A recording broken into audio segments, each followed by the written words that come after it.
Welcome to the 1 Minute Apologist. We interview the world's leading apologists to provide credible answers to curious questions.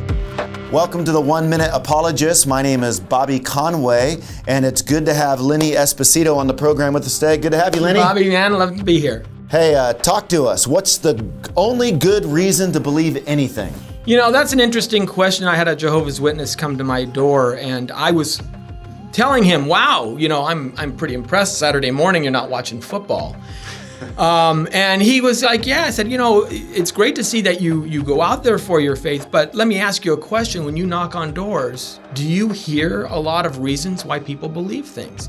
And he says, oh yeah, I hear all kinds of reasons. I say, you must hear stuff like, well, I was raised in that faith, so I have to believe it. Or, you know, it has been the thing that really works for me and provides a worldview for me. Or, I'm an American, so I have to believe X. And I said, can we just agree that those are terrible reasons to believe something? And he was kind of shocked. He goes, what do you mean? And I said, well, the only good reason to believe anything is if it's true.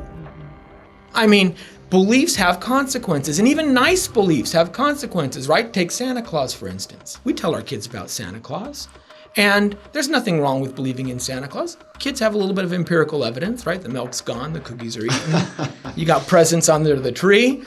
But would you want to take a 5-hour plane flight sitting next to a 37-year-old man who believes in Santa Claus? That would make me uncomfortable. Okay? You'd be uneasy, huh? I would be a little Why? Not because the belief is dangerous, but because it's wrong. And if you know that the belief isn't true, yet you hold it, you're being self-deluded. Mm-hmm. So we agreed upon that. We started talking about the history of the Jehovah's Witnesses and how they've been wrong several times. I said, what if they're wrong about who Jesus is? And he said, well, I don't think they are. I said, what if I can show you from the Bible that Jesus is God? What if they're wrong on that like they were wrong on these other things? Would you change your belief?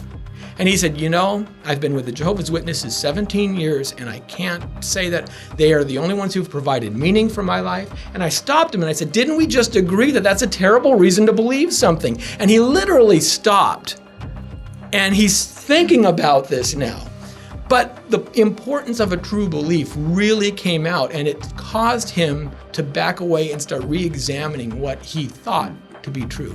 And that's why it's important to only have true beliefs.